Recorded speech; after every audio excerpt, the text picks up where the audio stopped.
वसुंधरा राजे ने जब राजस्थान में अपना राज जाते हुए देखा, समाप्त होते हुए देखा, तो वो निराश भी थी और शायद क्रोधित भी थी।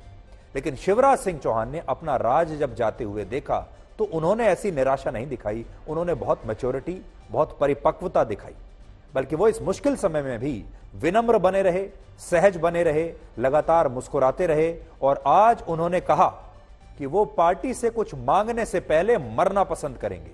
और उन्होंने आज ही यह भी स्पष्ट कर दिया कि वो दिल्ली नहीं जाएंगे। और आज भी शिवराज सिंह चौहान भोपाल में होने वाले शपथ ग्रहण समारोह की तैयारियों का जायजा ले रहे हैं।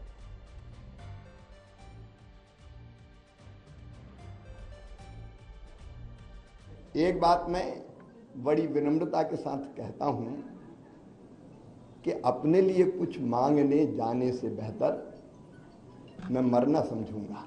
वो मेरा काम नहीं है और इसलिए मैंने कहा था मैं दिल्ली नहीं जाऊंगा। तो शिवराज सिंह चौहान आहत तो वो भी हैं, क्योंकि उनको ऐसा लगता है कि उन्होंने अपने नेतृत्व में पार्टी को 2/3 बहुमत दिलवा दिया और पार्टी ने उन्हें तब भी मुख्यमंत्री नहीं बनाया। वो आहत हैं, जरूर आहत हैं। बहुत सारे लोग ये भी कह रहे थे कि अभी नहीं तो हो सकता है लोकसभा चुनाव के बाद उन्हें दिल्ली बुला लिया जाएगा, हो सकता है उन्हें मंत्री बना दिया जाए केंद्र में, यह भी हो सकता है कि पार्टी में केंद्र में कुछ बड़ी जिम्मेदारी दे दी जाए। लेकिन शिवराज सिंह चौहान आज उन्होंने भी दिखा दिया कि थोड़े से आहत वो भी हैं और उन्होंने कहा कि मैं दिल्ली तो बिल्कुल नहीं जाऊंगा। आज शिवराज सिंह चौहान के समर्थन करने वाली कुछ महिलाएं उनके मुख्यमंत्री न बनने पर इतनी भावुक हो गईं कि वो रोते रोते ये कहने लगी कि उनकी लाडली बहनें तो शिवराज सिंह चौहान को ही मुख्यमंत्री बनते हुए देखना चाहती थीं और इन महिलाओं ने इसलिए वोट दिया था कि शिवराज सिंह चौहान ही मुख्यमंत्री बने।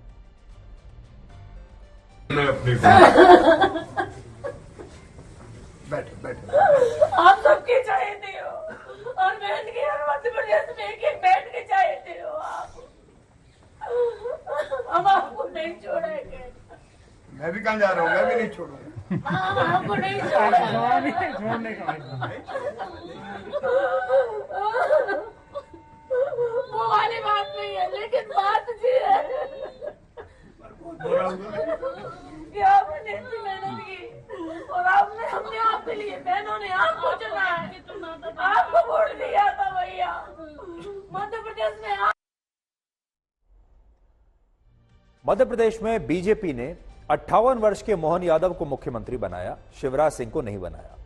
अब मोहन यादव काफी साधारण से परिवार से आते हैं और उनका परिवार भी आज यही कह रहा है कि अगर मोहन यादव किसी और पार्टी में होते तो शायद उन्हें मुख्यमंत्री बनने का मौका कभी ना मिलता।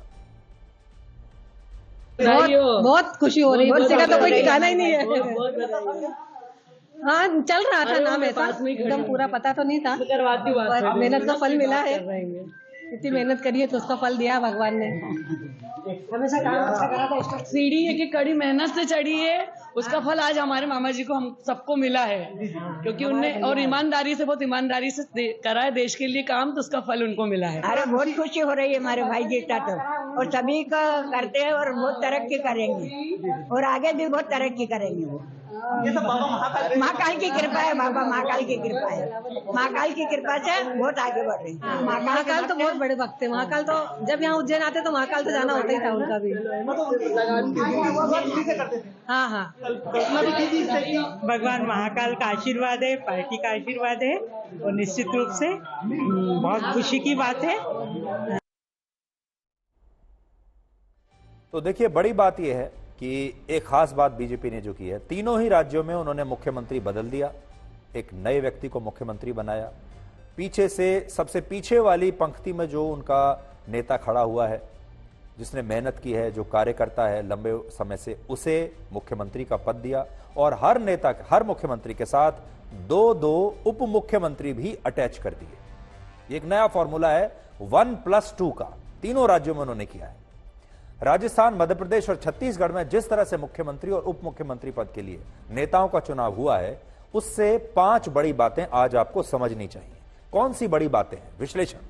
पहली बात, अब इन तीनों राज्यों में एक ही नारा गूंज रहा है, वो नारा है मोदी जिंदाबाद का नारा। इससे पहले इन राज्यों में शिवराज सिंह चौहान जिंदाबाद, वसुंधरा राजे जिंदाबाद या फिर रमन सिंह जिंदाबाद, इस तरह के नारे गूंजते थे। अब सब जगह एक समानता आ गई है, एक नाम एक नारा, वो है मोदी। मोदी का नारा तीनों ही जगह, और तीनों ही जगह एक ही मुद्दा, मोदी की गारंटी। यानी ये तीनों जो राज्य हैं, आप समझ लीजिए अब मिलकर एक नया भूखंड बन गए हैं। इनमें सिर्फ मोदी के नारे और मोदी का चेहरा, मोदी की गारंटी।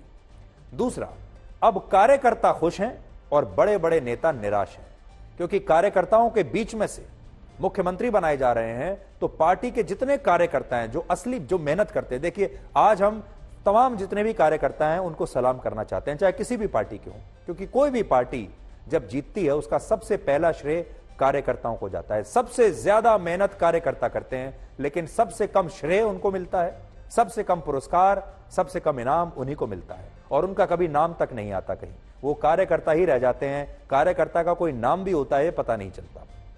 इसलिए कार्यकर्ताओं में से जब किसी को मुख्यमंत्री बनाया जाता है, बड़ा नेता बनाया जाता है, बड़ा आदमी बना दिया जाता है, तो बाकी के कार्यकर्ता भी खुश होते हैं। लेकिन जो बड़े बड़े नेता हैं वो निराश हो जाते हैं, और इन तीनों राज्यों में वही है।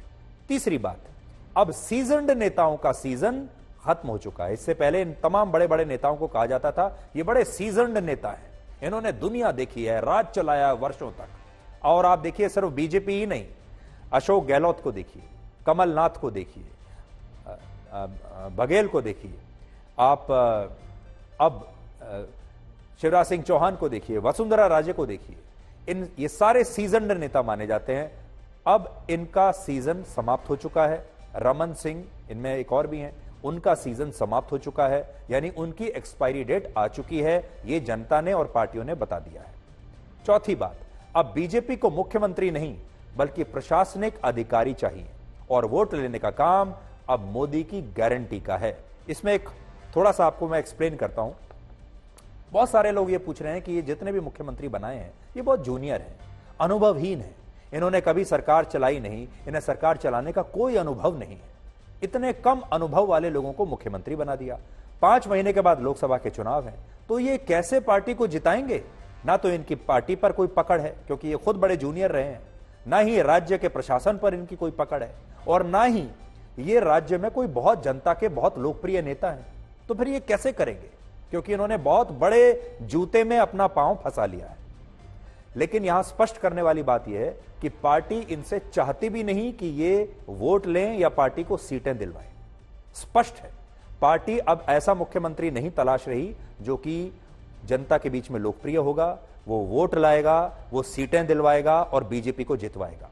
पार्टी को इन राज्यों में प्रशासनिक अधिकारी चाहिए, पार्टी को एक एडमिनिस्ट्रेटर चाहिए जो बस प्रशासन चलाता रहे।